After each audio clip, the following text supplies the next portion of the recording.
And how do you decompress and remove all of these different dimensions causing you to submit to your darkness, your inner need to want to silence the yelling and screaming that's going on in you, while the outside world is kind of looking at you, not really having much empathy for any internal wars you might be dealing with. I agree with both of you. Um, I never really truly believed in pills or medicine, depending on what it's for. Um, in terms of like trying to re-screw everything that's loose in your head, I don't think popping a bunch of pills is the answer to resolving childhood trauma or finding ways to handle life differently.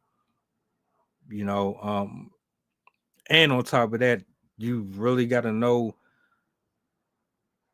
that it's okay. It's okay to feel how you feel, and it's okay to express it without judgment.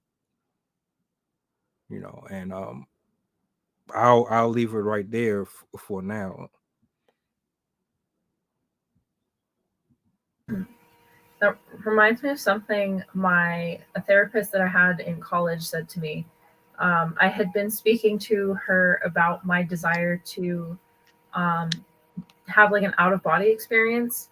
There's a couple different methods you can drink certain things, or like mostly like Native American type plants and stuff like that. But at the time, I really wanted to try it because I always felt like, oh, if I do this, then it'll help me. And I would talk a lot about it. And I remember once she said to me, I find it interesting how you want to spend, how you're trying to get out of your body when what I think you should be doing is being comfortable being inside it. And I thought that was extremely profound because I think that's what a lot of people do when they're sensation seeking, whether it's distracting themselves with shopping or watching social media or watching TV, listening to music, even stuff like doing like cleaning around the house all of the time. All of these things are just sensory activities that reduce our own anxiety by distracting us from the thoughts that we have, unless we're allowing, oh, this thing from second grade is really bugging me. I didn't realize like that was something that I needed from myself, or I didn't realize that I hadn't healed that wound or whatever. And so we need to give ourselves time to empty out.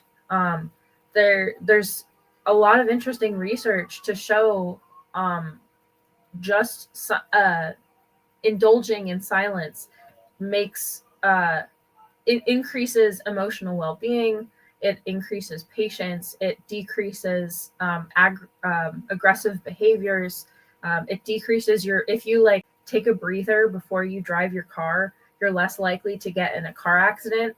You're also less likely to be in a car accident that causes death and injury by like, I think it's like 75% or 60%, something like that.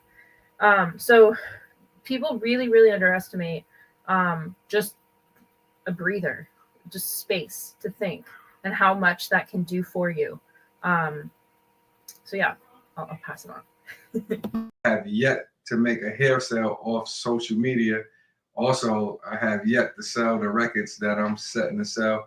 So I know that I'm just sitting there self-soothing, um, posting, looking at other people's thoughts, because if not, I will be hard down on myself.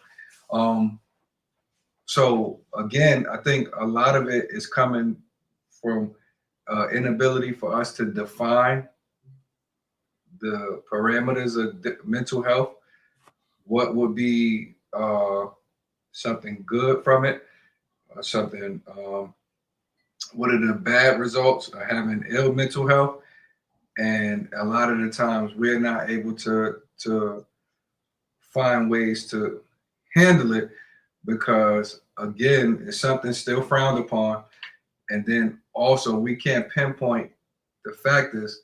And I wanted to say this before I pass the mic. A lot of times, what I was just looking at research that shows that people are born with trauma. The trauma starts in the womb. So whatever the parents went through, a lot of times is going through the child. And if it goes through unchecked, then you have these people that are not able to cope. Something like that. So what do you propose the conversation, if you were to have a conversation with someone that's watching, I imagine that might be mentally going through something right now, and they don't really know how to properly assess it and then deal with it and navigate it. What would you say to them?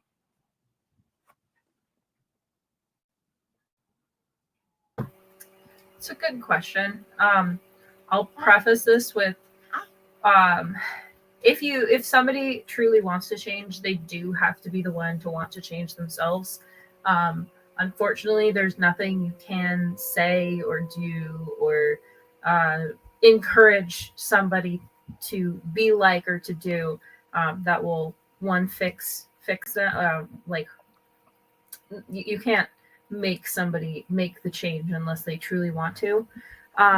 But if somebody did show a distaste for a habit that they had, or something that they had never accomplished that they had wanted to, and were showing that they had the desire to change it, I would the first step you'll want to do is to identify when and why you do that particular activity, or vice versa, if it's something that you're trying to institute into your life, what activity is it and where would it best fit in your life?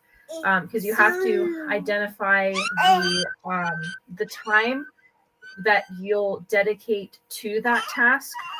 You'll have to decide the frequency that you'll use this time for that task.